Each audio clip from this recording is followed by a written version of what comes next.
Olá, pessoal. Estamos dando início aqui ao nosso quinto encontro do Clube do Livro acerca das 7 aulas de Vygotsky sobre a questão da pedagogia, né? Sobre a importância da ciência para se entender o desenvolvimento da criança. E hoje nós vamos estudar as leis gerais do desenvolvimento psicológico da criança, que acaba sendo muito importante para nós compreendermos como ocorre a organização dessas funções psicológicas, e essa organização das funções psicológicas acaba sendo importante para nós entendermos, inclusive, esse adulto como um todo. Quem é esse adulto? Como que esse adulto se desenvolveu? Quais são as funções psicológicas que foram bem desenvolvidas ou não? Então, acaba sendo um processo importante na psicologia geral como um todo, apesar de ser algo específico da psicologia diferencial das idades, do desenvolvimento psicológico da criança. Iniciando, o Vygotsky ele já nos traz essa citação de que hoje nos deteremos nas leis gerais do desenvolvimento psicológico da criança ou nas leis gerais do desenvolvimento da personalidade consciente da criança. Então, não é simplesmente um desenvolvimento psicológico que nós vamos estudar questões gerais, como outras abordagens. Nós vamos nos deter principalmente em como ocorre esse desenvolvimento da personalidade consciente, como se desenvolve essas etapas para o decorrer dessa consciência se formar, certo? E como essa consciência se apresenta em diferentes períodos etários. Então, nós compreendemos que, de fato, a criança ela não tem uma consciência semelhante à do adulto, mas nós também não vamos entender que essa diferenciação da consciência é meramente quantitativa. Não é uma diferença de consciência entre a criança e o adulto, no qual a criança é menos consciente que o adulto. A questão é que a criança ela tem uma consciência que se organiza de uma forma diferente. E nós vamos entender daqui a pouco como que ocorre a organização dessa consciência nos diferentes períodos etários e como essa diferenciação vai ocorrendo. Então, primeiramente, o ponto central que o Vygotsky traz acerca do bebê e acerca desse processo de desenvolvimento dessa consciência é, primeiramente, de que as funções elas não crescem indiscriminadamente. Então, como eu disse anteriormente, a, a consciência ela não é menor do que a do adulto. Então, essa consciência ela não vai se desenvolvendo indiscriminadamente, crescendo no decorrer do desenvolvimento da criança. Nós temos uma mudança nas relações entre as funções que promovem o desenvolvimento dessa consciência. Então, eu não tenho algo no sentido de que as funções vão se desenvolvendo junto, de que as funções vão se seguindo a linha reta no desenvolvimento e se complexificando de uma forma semelhante a cada idade. Isso iria contra o que nós estudamos anteriormente nos capítulos de hereditariedade e nos capítulos de meio. Então, em primeiro lugar, há esse crescimento aí que não é indiscriminado dessas funções. Em segundo lugar, o sistema funcional ele aparece durante todo o texto como um conceito implícito. Então, quem não leu ainda o texto do Vygotsky sobre os sistemas psicológicos, eu acredito que seja um bom complemento para se entender o processo de desenvolvimento que ele traz nesse texto. Por quê? Porque no texto sobre os sistemas psicológicos, o Vygotsky traz de uma forma muito explicativa, de uma forma muito minuciosa, o erro dele ao acreditar que o que mudava no desenvolvimento das funções psicológicas era a estrutura da função. Ao ler os textos do Anorim, ou Anokim, sobre o desenvolvimento da interfuncional, sobre a questão das relações funcionais, a construção do sistema funcional, ele começa a perceber que não é a estrutura que muda, mas sim as relações entre as funções que mudam a cada período, que mudam no decorrer do desenvolvimento humano, tornando assim uma complexificação. Eu acredito, ele traz isso durante todo o texto, mas eu acredito que seja interessante esse aprofundamento a partir do texto sobre os sistemas psicológicos. O terceiro ponto, a mudança na relação entre as funções. Então, como eu disse, né, essa questão do sistema funcional acaba sendo bastante forte durante todo o texto. E o Vygotsky vai trazer um pouco nesse capítulo sobre a forma que mudam essas relações e a hierarquia entre as funções psicológicas que se reelaboram a cada período etário. E por último, o sistema de relações muda a cada idade. Então, essas relações que vão se alternando, mudando, modificando a cada nova idade. Então, eu trouxe aqui um gráfico e uma pirâmide apenas para mostrar, de uma forma mais concreta, a diferença. Então, na lógica usual da psicologia do desenvolvimento, as funções elas crescem. Então, eu tenho ali, nesse gráfico, algumas funções que estão acima, que estão se desenvolvendo mais rápido, outras funções que estão um pouquinho abaixo, se desenvolvendo mais lento. Eu tenho ali uma função que está parada, mas todas elas estão em um processo de desenvolvimento ali individual. E o Vygotsky ele vai dizer que não, que é uma mudança na relação entre as funções. Então, nós temos aí uma pirâmide. Coloquei como essa representação da hierarquia. Nós temos aí no topo uma função psicológica que vai determinar o desenvolvimento das outras funções. Então, como nós vamos ver daqui a pouco, primeiro é a percepção afetiva. A percepção ela vai acabar por proporcionar o desenvolvimento das outras funções.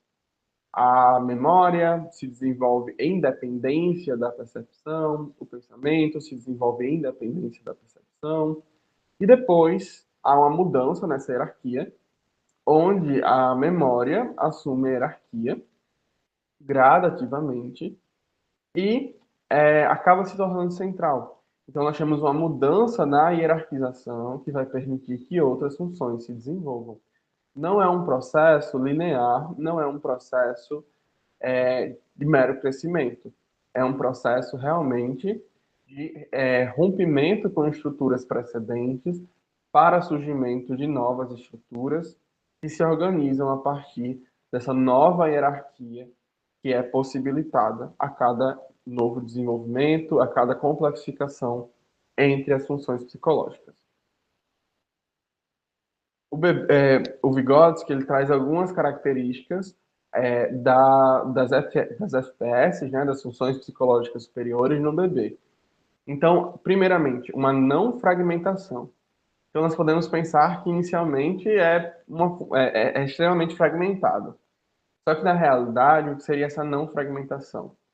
Seria simplesmente que uma organização tão desorganizada que nem é possível haver uma fragmentação, porque a fragmentação implica uma separação, uma diferenciação entre as funções psicológicas.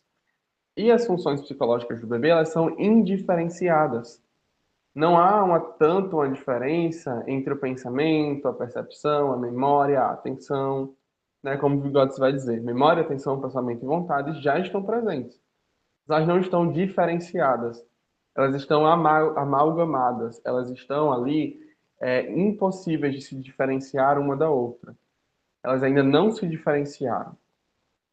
E o desenvolvimento dessa criança, ele consiste no processo de diferenciação dessas funções. Então, o nosso objetivo é que o que está indiferenciado comece gradualmente a se diferenciar.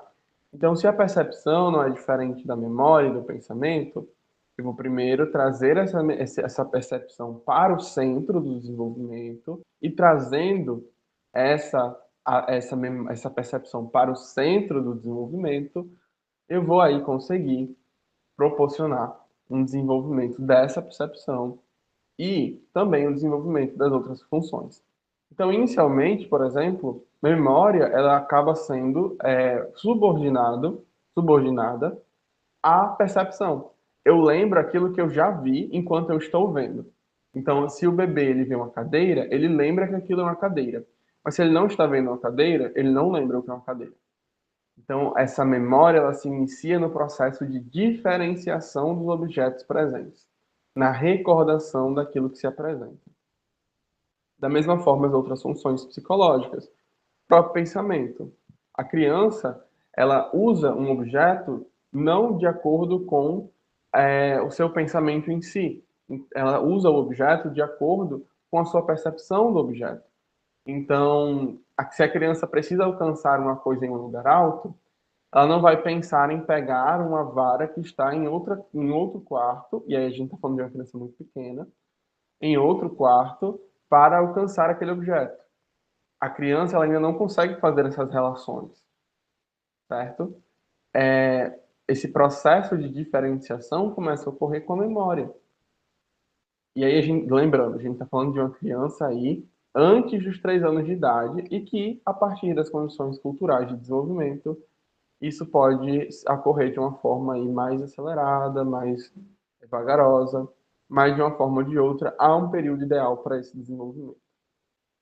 Trouxe aqui algumas questões para a gente pensar esse processo. Então, inicialmente, apresenta-se na primeira infância um grupo de funções que ainda está insuficientemente diferenciado internamente e ocupa um lugar dominante em relação a todas as outras funções.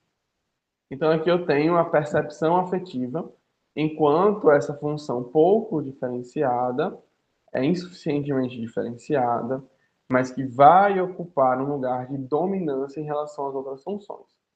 Então todas as outras funções passam a agir por meio da percepção. Como eu disse, a memória e o pensamento participam da atividade da percepção. A criança ela rola uma bola porque as características da bola permitem isso. É diferente, por exemplo, de uma pessoa que pode se utilizar da bola para alguma outra atividade, como, sei lá, derrubar algum objeto que está no alto para conseguir pegá-lo. Isso exige uma elaboração maior de outras possibilidades de uso desse objeto. Então, de uma forma geral, na infância, há uma indiferenciação e que esses processos vão pouco a pouco se diferenciando, possibilitando uma maior complexidade. Posteriormente, a memória ela vem para o centro do pensamento e isso permite um novo desenvolvimento, porque, por exemplo, a criança pode lembrar-se de um brinquedo que ela viu no parque e começar a chorar dentro de casa. Isso já enuncia uma maior diferenciação desses processos internos da criança. Nesse momento, pensar significa lembrar, memorizar. Então, se eu quero que a criança entenda alguma situação de perigo, de risco, eu preciso lembrar ela de algo que já aconteceu com ela. Eu não consigo trabalhar uma questão de cuidado apenas a partir de pensamentos ali mais é, abstratos. Eu preciso ir para o concreto e eu posso ir para esse concreto por meio da memorização, por meio do resgate de informações que já ocorreram. E aí, posteriormente, o pensamento assume essa dominância, permitindo-se o uso das funções psicológicas por meio da realização de atividades do pensamento. Então, eu consigo direcionar a minha atenção, consigo direcionar a minha memória, eu consigo direcionar a minha percepção para determinados traços. Então, conforme eu vou adquirindo essa diferenciação das funções psicológicas superiores, conforme eu vou adquirindo uma nova função que assume aí a dominância, eu vou podendo me utilizar dessas funções de formas qualitativamente diferentes, mas não é quantitativamente diferente, simplesmente. Então, por que essa dominância da percepção é tão importante nesse período inicial? O Vygotsky ele vai dizer que surge na cidade, ou seja, ali na infância inicial, surge na cidade um fenômeno que podemos denominar de relações interfuncionais da consciência, ou seja, relações entre as funções. Antes dessa dominância da percepção, não existia uma dominância, não existia uma relação entre as funções. eu estou aí começando a formular os primeiros sistemas funcionais. Então, agora o pensamento e a memória têm uma relação com a percepção. Eu tenho aí um primeiro sistema funcional da consciência da infância. Então, a consciência está aí atrelada ao perceber, ao ver. Posteriormente, nas leis do desenvolvimento da, da criança, do desenvolvimento psicológico da criança, a gente vai perceber como essa diferenciação vai ocorrendo. Então, nós temos aí 4 leis principais: a lei da diferenciação, a lei da dominância, a lei do máximo desenvolvimento da dominante e a lei da reestruturação do sistema antigo e transformação do novo. Eu acho importante eu pontuar que esses nomes não foram dados pelo Vygotsky. Eu fui colocando esses nomes para nos organizarmos e porque é esse o conteúdo que ele aborda em cada lei. Então ele diz ali, tem uma lei central, a primeira lei é essa, e aí ele discorre sobre a diferenciação. Então a gente já viu um pouco sobre o que é essa diferenciação, esse processo no qual as funções que estavam amalgamadas, indiferenciadas, começam a se diferenciar, começam a exercer funções diferentes. Nós temos uma dominância, então a cada período etário, uma nova função adquire a dominância do sistema de funções. Nós temos o máximo desenvolvimento dessa função que adquire a dominância. Então, a função que está em dominância, ela vai ser a que mais vai se desenvolver naquele período. As atividades, inclusive, da criança, muitas vezes giram em torno do desenvolvimento dessa função. E se elas não giram, é importante que nós possamos promover essas atividades que auxiliem no desenvolvimento dessa função específica. E por último, a reestruturação do sistema funcional antigo e transformação do novo. Então, nós temos aí esses processos de reestruturação que vão ocorrendo posteriormente, porque a partir da idade escolar, essas 3 primeiras leis elas não são mais suficientes para se compreender o desenvolvimento psicológico da criança. Vamos primeiro pela lei da diferenciação. Então, o Vygotsky vai dizer que, ao contrário, tudo ocorre do seguinte modo. Então, ele estava falando ali da indiferenciação, estava falando da lei do desenvolvimento, das funções como algo gradativo, como algo que cada função psicológica se desenvolve de uma forma semelhante durante todo o processo de desenvolvimento, de que todas elas estão em desenvolvimento a todo momento.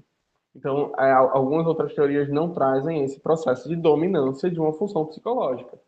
E o Vygotsky diz que não é assim, que a diferenciação das funções acontece sucessivamente, pois, no início, separa-se uma função que não representa, com frequência e plenitude, uma unidade diferenciada e que, internamente, não está diferenciada de modo suficiente. Então, primeiro vão surgindo aí essas diferenciações de funções isoladas. As funções elas vão se isolando e elas vão isso vai possibilitando um desenvolvimento próprio dela. Então, por exemplo, a percepção, ela não é diferente do pensamento, não é diferente da memória, não é diferente da emoção, porque a criança sente o que ela percebe, mas a partir do processo de diferenciação dessa percepção, eu vou começando a construir aí esses processos de desenvolvimento de uma função específica daquela idade. Então, a cada idade, uma função começa a se diferenciar e essa função que começa a se diferenciar começa a assumir aí uma dominância. Então, a função que se diferencia nessa idade não adquire simplesmente uma independência relativa da consciência como um todo, mas ocupa um lugar central em todo o seu sistema. Então, ela não está independente da consciência, mas ela está no centro do sistema da consciência. Se apresenta na qualidade de função dominante que determina, em certa medida, a atividade de toda a consciência. Então, a função que está aí em dominância, em diferenciação, ela determina a atividade consciente da criança. Então, a atividade consciente do bebê é perceber os objetos. Inclusive por isso que a gente pode pensar aí numa atividade guia desse período, a manipulação objetal, perceber os objetos, manipular os objetos. A Bozovich, por exemplo, quando vai trazer a questão das crises, vai trazer que nessa idade a criança necessita manipular os objetos, ela necessita movimentar as coisas ao seu redor. Se perceber enquanto algo, enquanto um objeto ainda, mas enquanto alguém que modifica as coisas ao seu redor, enquanto alguém que possibilita essa mudança.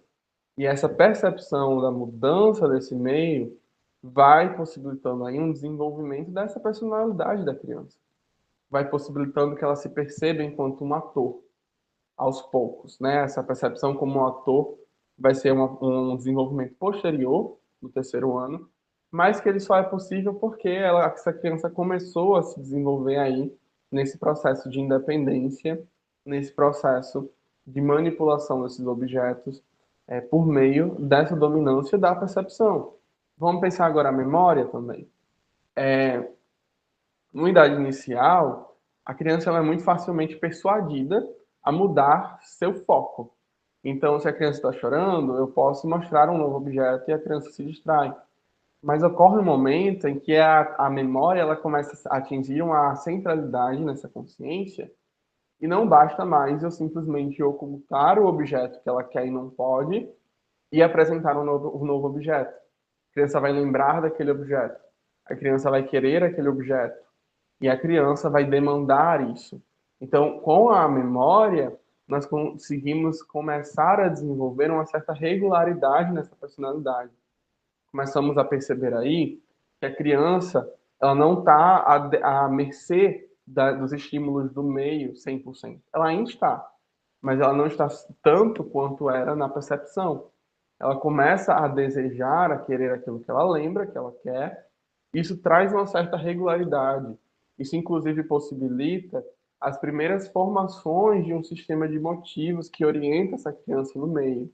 Então, tudo isso aí acaba sendo extremamente central para esse posterior desenvolvimento. Inclusive, é isso que permite o surgimento da atividade de faz de conta, que é uma atividade guia desse período. Por quê? A criança lembra de coisas que ela quer fazer, que ela deseja fazer, mas que ela não pode naquele momento. Então, ela realiza essas atividades a partir dos objetos que ela tem ao seu redor, fazendo de conta. Essa atividade possibilita não só o maior desenvolvimento dessa memória, como também a compreensão das regras, como também a internalização das regras sociais, que vai ser posteriormente interessante, possibilitador do desenvolvimento do pensamento, da resolução de problemas, do controle da conduta. Então a gente percebe aí que essas funções que assumem a dominância, elas também possibilitam o desenvolvimento das outras funções. E isso é uma das leis centrais para o Vygotsky, a de que as funções se desenvolvem nesse processo de dependência à dominante. Nesse processo em que elas começam a ser... Então, a gente vai ver isso na última lei, eu já adiantei um pouco, mas tudo bem. A função dominante é aquela que mais se desenvolve, aquela que mais se impulsiona em determinado período. Mas chega a um determinado momento de complexidade que outras funções, muitas vezes, não precisam assumir uma dominância em um período etário para se desenvolver, mas se desenvolvem em independência a ela, certo? Vamos para a terceira lei, que é a lei do máximo desenvolvimento, que eu também adiantei um pouquinho, porque essas leis elas acabam estando muito entrelaçadas entre si. Então, a função dominante na consciência se encontra em condições benéficas máximas de seu desenvolvimento, pois todas as outras formas de atividade da consciência parecem servi-la. Então, todas as outras funções servem àquela função. A memória, a memória passa a servir a percepção, o pensamento passa a servir a percepção. Depois a gente tem um processo em que, gradativamente, a memória assume a dominância e o pensamento ele fica subordinado a essa memória. A percepção fica subordinada a essa memória. A linguagem também acaba sendo muito subordinada a essa memória. Então, todas essas funções se subordinam a essa função dominante que possibilita aí o desenvolvimento também delas, complexificação de todo esse sistema. E a última lei que nós temos, que é a lei da reestruturação do sistema. E aí ele vai dizer: o processo seguinte de diferenciação funcional da consciência ocorre não pelo caminho direto do surgimento de novas funções dominantes e de um novo sistema de relações interfuncionais a ela correspondente. O que ele está falando aqui? Ele está falando daquilo que eu disse sobre esse novo sistema funcional que não é necessário o tempo todo, porque as funções psicológicas elas se desenvolvem também a partir do momento em que elas se tornam dependentes, a partir do momento em que elas se tornam subordinadas, como eu disse no exemplo das atividades de faz de conta, onde, por meio da memória, eu consigo desenvolver diversas outras funções. Mas pelo caminho da reestruturação do sistema antigo e de sua transformação no novo sistema. Então, nesse processo de transformações dos sistemas funcionais, de novas formações psicológicas, neoformações psicológicas, como ele vai dizer em outros textos, se torna possível o desenvolvimento das funções que não adquirem dominância. No processo de reestruturação, de fortalecimento e desenvolvimento da dominância, da dominante, eu consigo também o desenvolvimento das funções acessórias, das funções subordinadas. Além disso, quanto mais diferenciado for o sistema da consciência em que ocorre essa reestruturação, mais complexamente transcorre o processo de reestruturação do sistema antigo em novo.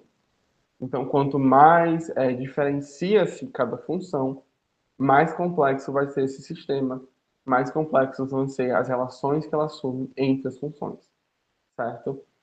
É importante dizer que esse desenvolvimento aí, ele segue a determinação do meio, né?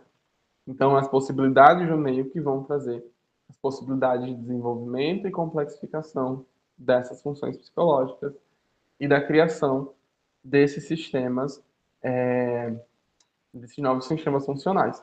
E aí eu me lembro de algo que ele traz no texto sobre os sistemas psicológicos, que eu acho que é muito importante que vocês leiam, sobre o papel do sonho, do sonhar.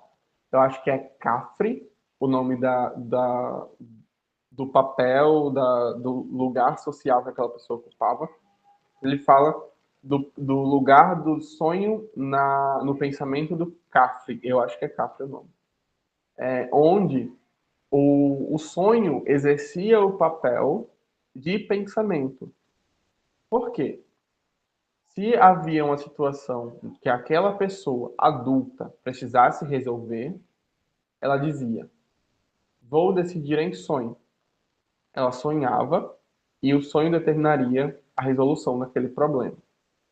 Então, nós estamos aí diante de um sistema funcional onde o sonhar exerce a função de pensamento, onde as determinações sociais produzem um novo sistema funcional.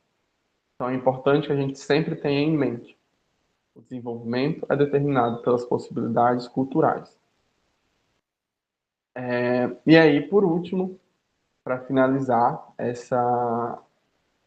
esse capítulo, essa aula do Vygotsky, nós temos aí essa questão de que é graças à ressubordinação das funções que ocorre em cada etapa e à reestruturação das relações interfuncionais se torna possível a diferenciação das funções sem que elas percorram o caminho da própria função dominante. Esse processo de reestruturação, como disse anteriormente, é o que possibilita esse novo desenvolvimento das funções que nunca se tornam funções dominantes. É importante nós pensarmos esses processos nos adultos.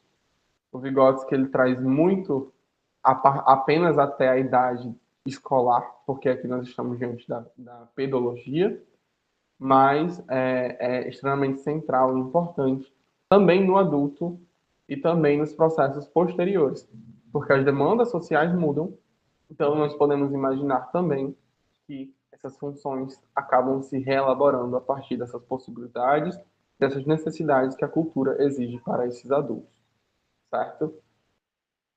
Só faltam apenas duas aulas agora do Vygotsky e estamos pertinho de concluir o grupo de leitura. Então, até a próxima.